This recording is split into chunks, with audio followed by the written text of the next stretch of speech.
for some general recommendations.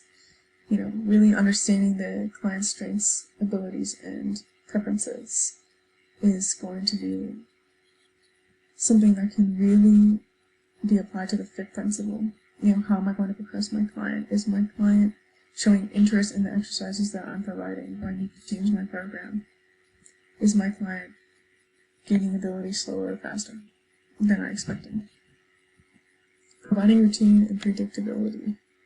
Using evidence-based practices, implementing specific tools can really help with that predictability, as well as being really considerate of preparing a client for exercise testing and prescription. Ensuring that the client is familiar with the exercises that they will be performing and the tasks that they will be asked to do is really critical. Also providing routine. Luckily, exercise restriction is routine in nature, but ensuring to progress that to progress the specificity as appropriate for a child, especially a child with autism. And finally, using reinforcements. Again, emphasizing exercise adherence over anything else at this point for a child. So this slide is generally mentioning the exercise response that a child has compared to an adult. Autism itself does not have any direct influence on the physiological response to exercise. So this is just a general sense of how we would look for a child to exercise. So in my case study, I have an apparently healthy 10-year-old child with level 2 autism spectrum disorder. So really the only notable things here are that she has a visual impairment, and luckily she really loves recess.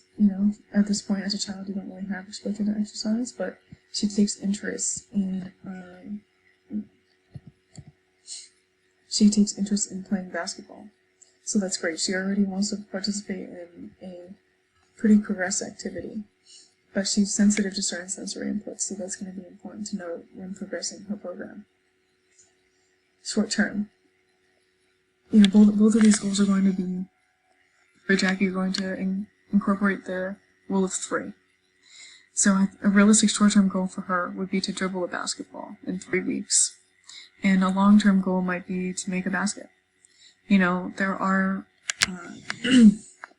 various fine and gross motor skills that need to be developed in order to play an activity, a sport especially, but an activity that is as complex as basketball. There are going to be many skills that need to be acquired over a longer period of time. And especially with basketball, it'll be important to slowly desensitize her to the tactile and sensory experience that is basketball, and ensure that she can tolerate that, and then tolerate amounts of it at a time. The impact of exercise on children with autism spectrum disorder. So important takeaways for this is that it really develops fundamental skills related to fitness. It'll be important for Jackie to really continue to develop fine motor skills, and also luckily it will also be improving her social developmental skills and functioning in a group setting. Her goal is to be able to play on a sports team, so ensuring that she eventually is exposed to a group fitness environment after learning some of the skill-related components to basketball will really be great for her progression as a child with autism, to be able to integrate into the neurotypical experience a bit more. For her exercise prescription, this is in reference to the fitness prescription for a child and for that someone with an intellectual disability. Truly, this is all appropriate for, again, someone who is a child, but really just incorporating a balance component for her is going to be important to ensure that she's able to perform some of the skills that basketball is requiring her to perform. So it'll be an assessment of her fine motor skills, her coordination, generally speaking, and her strength and agility. And getting that baseline initially will allow an exercise professional to really assess what they're starting with in terms of balance and how quickly they can progress her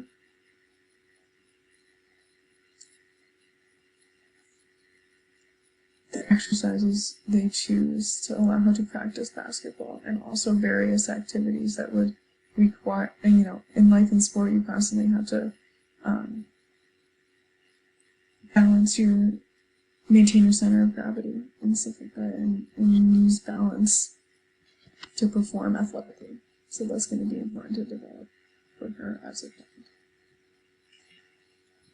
In conclusion, children with autism have differences in communication that are truly significant enough to be that it needs to be proactively noted.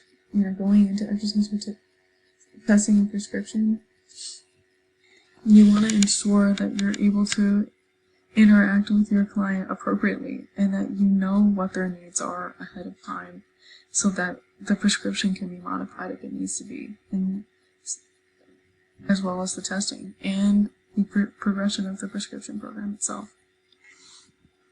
In terms of specificity, it should be environment conscious and goal oriented. At this point we're working with children, so we want a predictable, realistic routine in familiar environments, so that exercise adherence is prioritized over anything else. And especially for children with autism, we want that progression to just allow them to enjoy exercise, but also ensuring that they're getting the appropriate health benefits that they need as a growing child. And in terms of flexibility, it'll be important as a professional to ensure that your program can be tailored to fluctuations in your client's ability to give, quote unquote, give 100%, but just their ability to exercise in general.